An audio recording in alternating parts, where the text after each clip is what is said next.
Bismillahirrahmanirrahim. Assalamualaikum warahmatullahi wabarakatuh. Salam bahagia, salam merdeka semuanya. Sahabat, guru, kepala sekolah, dan pengawas hebat seluruh Indonesia.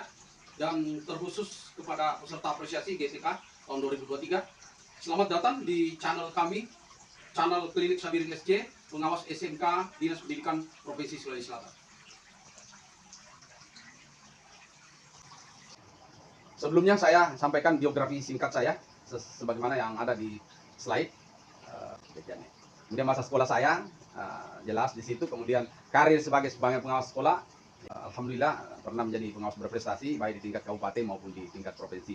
Kemudian di organisasi, alhamdulillah pernah saya ketua APSI Kabupaten Takalar, wakil ketua sekretaris di provinsi. Kemudian saya adalah pengurus pusat juga, wakil ketua 4 saat ini.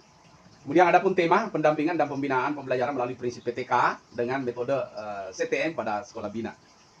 Kemudian sekolah bina saya ada 14 sekolah, antara lain SMK 2 Goa, SMK 1 Makassar, SMK 3 Makassar, SMK 2 Pangkep, kemudian SMK SMTI, kemudian 9 SMK swasta. Jadi alhamdulillah ya. Kemudian pada pendampingan, pembinaan, pembelajaran sesuai tema tadi, ada uraian pendahuluan, ada hasil pelaksanaan, ada penutup. Kemudian di pendahuluan ada latar belakang, tujuan, manfaat, pelaksanaan. Ya, bisa kita lihat ya, apa latar belakangnya, jadi sesuai paradigma lama tugas dan fungsi pengawas, Permenpan RB nomor 21 tahun 2010, bahwa tupoksi pengawas itu melakukan tugas pengawas akademik dan manajerial. Ya. Kemudian paradigma baru, tupoksi pengawas sesuai Permenpan RB nomor 1 tahun 2023 adalah transformasi ya, dari sosok pengendali paradigma lama ke sosok pemberdaya dan penggerak. Kegiatan pendampingan nanti akan lebih fokus di satuan pendidikan, khususnya pada rapor pendidikan. Kemudian pada tujuan kegiatan, membantu guru dalam merencanakan dan mengembangkan persiapan pelajarannya sesuai rencana dan strategis sesuai kebutuhan dan karakter siswa. Memberikan dukungan untuk pengembangan profesionalisme guru dan staf, mendorong kolaborasi, ada kolaborasi, kemudian memberikan training tentang penggunaan teknologi khususnya, karena itu menjadi kendala guru-guru kita sekarang, termasuk sekolah-sekolah. Program CTM ini khususnya ya, di samping banyak metode yang lain, tapi kami pilih dulu coaching, training, dan mentoring. Manfaatnya adalah meningkatkan kualitas pengajaran mereka, memberikan umpan balik, membekali keterampilan baru, dan memberikan panduan kelanjutan. Selanjutnya mengidentifikasi kebutuhan apa individu guru itu ya, memungkinkan pendekatan yang lebih terfokus pada perkembangan profesional mereka. Kemudian tentu dapat merencanakan pembelajaran yang lebih terencana strategis, ya, memiliki potensi kepemimpinan, kemudian mengambil peran kepemimpinan tersebut. Kemudian tentu guru mendapatkan pembinaan pendampingan yang efektif, yang merupakan aset berharga bagi sekolah dalam pengembangan SDM yang unggul tentunya. Pelaksanaan kegiatan, saya sampaikan bahwa dari 4 sekolah bina yang ada, kami lakukan pendampingan lebih ini adalah baru pada sekolah negeri, dari 5 sekolah tadi yang saya sebutkan tadi. Kemudian untuk sekolah swasta, SMK swasta, itu kami mencari bentuk, model, prinsip, dan metode yang cocok kira-kira. Karena ternyata di sekolah swasta itu ada pihak yayasan yang memiliki pengaruh dan kebijakan yang sangat menentukan di lapangan, sehingga ya butuh penanganan dan gerakan serta sentuhan yang lebih spesifik ya, lebih jitu melakukan pendampingan di sekolah swasta pengawas ini. Kemudian dalam uraian pelaksanaan kegiatan, tentu ada pelaksanaan pendampingan pembinaan guru melalui metode coaching, melalui mentoring, ya, melalui training.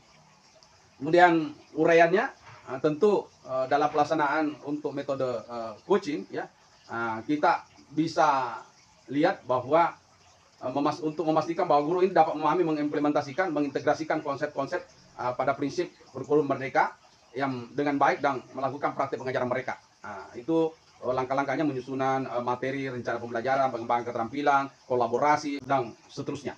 Kemudian pada pembelajaran metode training, tentu di situ dapat mempertimbangkan melaksanakan pendampingan dengan melakukan langkah pemilihan pelatih, identifikasi peserta, penyusunan materi, latihan, dan sebagainya. Itu. Kemudian pada pendampingan metode mentoring, tentu melakukan pemilihan mentor, mengidentifikasi, menjadwal, observasi, dan dipastikan bahwa dalam kegiatan ini dilakukan dalam lingkungan secara terbuka, aman, dan kolaboratif tentunya. Pada hasil kegiatan ada 3 ya, yaitu hasil pelaksanaan pendampingan melalui metode coaching, melalui metode training dan melalui metode mentoring. Nah, kita lihat seperti apa hasilnya. Hasil pelaksanaan pendampingan dan pembinaan guru melalui metode coaching ini adalah dapat mengembangkan pemahaman dan materi pembelajaran ya, lebih mendalam sesuai prinsip kurikulum Merdeka dan cara mengintegrasikan serta mengubah praktik-praktik pengajaran yang dilakukan selama ini. Nah, kemudian selanjutnya bahwa dengan coaching dilakukan secara konsisten dan merata, ya, dapat memiliki dampak positif dan menjadi budaya ya yang kita harapkan di sekolah. Kemudian dalam hasil pelaksanaan metode training itu dapat mengembangkan pemahaman yang lebih mendalam tentang prinsip-prinsip kurikulum dan mengintegrasikan ke dalam pengajaran mereka ada. Kemudian tadi ya meningkatkan kepercayaan diri ya sebagai guru, sebagai sebagai coach anak-anak kita ya dapat berinteraksi, kemudian dapat melakukan metode-metode pembelajaran yang bervariatif ya, berdiferensiasi dan sebagainya. Begitu pula pada hasil pendampingan pembinaan melalui metode mentoring. Guru-guru ya dapat mengembangkan pemahaman, mengembangkan praktik-praktik pengajarannya, dapat merangsang kolaborasinya ya, dapat lebih percaya diri, dapat lebih penggunaan metode pembelajaran yang lebih interaktif ya. Kemudian ya terus belajar mengembangkan keterampilan mereka dengan seiring sesuai perkembangan yang ada. Dan perlu diingat bahwa hasil yang telah dicapai dari ketiga metode ini dilakukan merupakan hasil yang diperoleh secara profesional, terencana, strategis serta kolaboratif pada ya untuk semua stakeholder yang ada.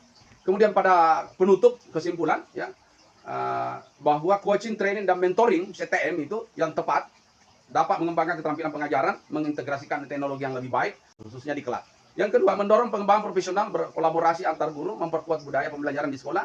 Guru dapat berbagi praktek terbaiknya dan belajar satu sama lain, membentuk komunitas di sekolah melalui pemberdayaan para guru penggerak ya, khususnya dalam berselancar di PMM. Kemudian saran dan masukan, pastikan perencanaan kegiatan itu sangat matang, guru berpartisipasi aktif dan melibatkan diri sepenuhnya dalam proses coaching, training, dan mentoring. Pastikan pendampingan dan pembinaan disesuaikan kebutuhan individu guru, tentu harus disesuaikan. Dan kemudian yang terakhir, integrasikan teknologi dan dukung pembelajaran berbasis teknologi, lakukan evaluasi lanjutan, apakah ada perubahan-perubahan dengan ini. Dan tentu saya melihat itu ya, sebagai pengawas pembina melihat perubahan. Sebagai closing statement saya kepada pengawas hebat dan pengawas merdeka ya seluruh Indonesia, jadilah pengawas profesional, kolaboratif, beretika, dan berkarakter. Salam sehat, bahagia, menyenangkan, dan dirindukan oleh semua sekolah bina. Ya, saya kira begitu. Assalamualaikum warahmatullahi wabarakatuh. Merdeka.